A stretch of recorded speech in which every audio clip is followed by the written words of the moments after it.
La somme théologique de saint Thomas d'Aquin, première partie, question 48, de la distinction des choses en particulier. Nous devons parler maintenant de la distinction des choses en particulier, d'abord de la distinction du bien et du mal, puis de la distinction des créatures spirituelles et des créatures corporelles. En étudiant le premier point, nous rechercherons quelle est la nature et quelle est la cause du mal. Au sujet de la nature du mal, on demande: le mal est-il une essence? Deuxièmement, existe-t-il dans les choses?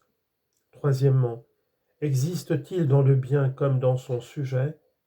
Quatrièmement, détruit-il le bien totalement? Cinquièmement, la faute et la peine sont-elles une distinction suffisante du mal? Sixièmement, enfin, la peine participe-t-elle plus de la nature du mal que la faute? Article 1er. Le mal est-il une essence?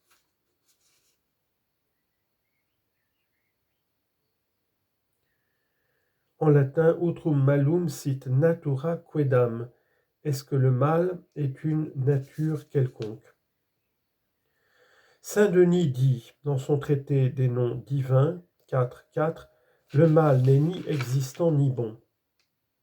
Résumé de l'argumentation, le mal n'est ni quelque chose d'existant ni une nature, mais il est la privation du bien. Explication, il faut dire ceci: les contraires se connaissent par les contraires. C'est ainsi que les ténèbres nous sont pour ainsi dire manifestées par la lumière. Nous devons donc chercher la nature du mal dans la nature du bien. Or le bien est, nous le savons, tout ce qui est appété, c'est-à-dire désiré, et comme les choses appètent leur être et leur perfection, il suit que l'être et la perfection constituent la nature du bien. Le mal n'est donc pas un être, une forme, une nature, mais il est l'absence du bien. On comprendra maintenant les paroles de l'Aréopagite que le mal n'est ni existant ni bon, puisque l'idée de l'être et celle du bien s'impliquent l'une l'autre. Le mal doit exclure à la fois ces deux idées. Première objection. Tout genre est une essence, or le mal est un genre, car le philosophe dit: le bien et le mal ne sont pas dans un genre, mais ils forment deux genres qui renferment les autres choses. Donc le mal est une essence? Réponse. Les pythagoriciens faisaient deux genres, du bien et du mal, parce qu'ils voyaient une substance dans cette dernière entité. C'est d'après cela que Aristote a prononcé la parole objectée, car il a coutume d'apporter, surtout dans ses livres sur la logique, des exemples fondés sur l'autorité des philosophes. On peut donner encore une autre réponse.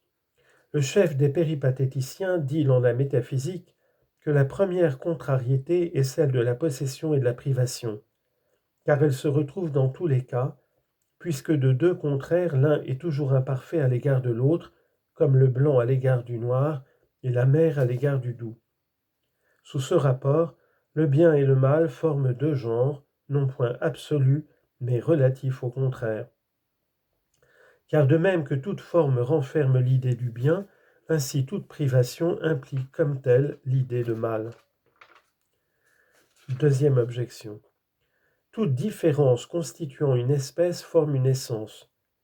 Or le mal est une différence qui constitue une espèce dans les choses morales, car la mauvaise habitude diffère spécifiquement de la bonne, soit pour exemple l'avarice et la libéralité, donc le mal est une essence.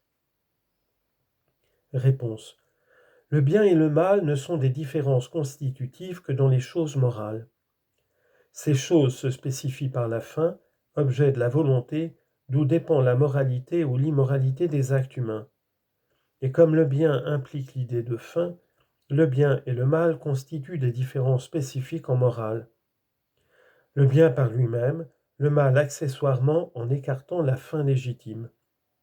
Toutefois, l'éloignement de cette fin ne constitue une espèce dans la morale qu'en s'unissant à une fin illégitime, de même que la privation de la forme substantielle se joint toujours dans la nature à une autre forme.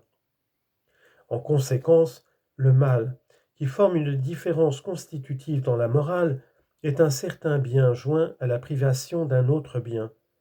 Ainsi, L'intempérant ne se propose pas pour fin la privation du bien de la raison, mais la jouissance des sens hors de l'ordre exigé par la raison. Le mal ne forme donc pas une différence constitutive par sa nature, mais par le bien qui l'accompagne. Troisième objection. Deux contraires forment deux essences. Or le bien et le mal ne sont point opposés comme la possession et la privation, mais comme deux contraires. Le philosophe le prouve par la considération que le bien et le mal ont un intermédiaire, et qu'on peut aller de l'un à l'autre. Donc le mal est une essence. Réponse. Ces réflexions renferment la réponse au troisième argument. Le philosophe parle, dans l'endroit cité, du bien et du mal moral. Alors ces réflexions, c'est-à-dire réponse à la première et à la deuxième objection. Or ce bien et ce mal-là trouvent entre eux comme un milieu, car l'un est ce qui est ordonné, l'autre ce qui est non seulement désordonné, mais nuisible à un autre. C'est pourquoi le stagirite dit dans son éthique, le prodigue est vain, mais n'est pas mauvais. On peut revenir au bien du mal moral, mais non des autres maux. Ainsi l'aveugle ne peut revenir à l'usage de la vue, bien que la cécité soit un mal.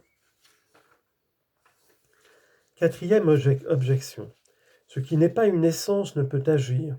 Or le mal agit puisqu'il détruit le bien, donc le mal est une essence, un être, une entité positive.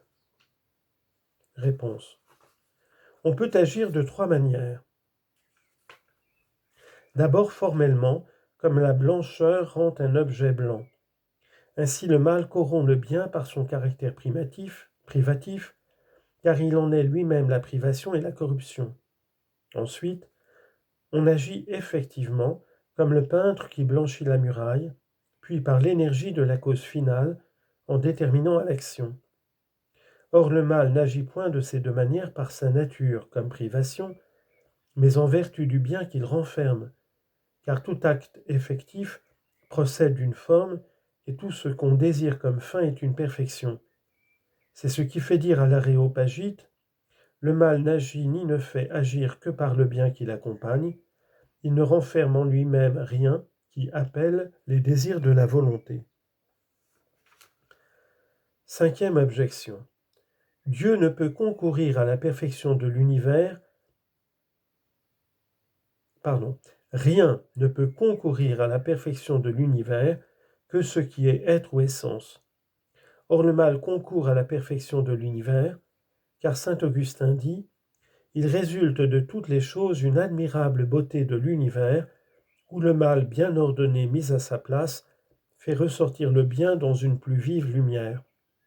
Donc le mal est une nature, une essence. » Réponse.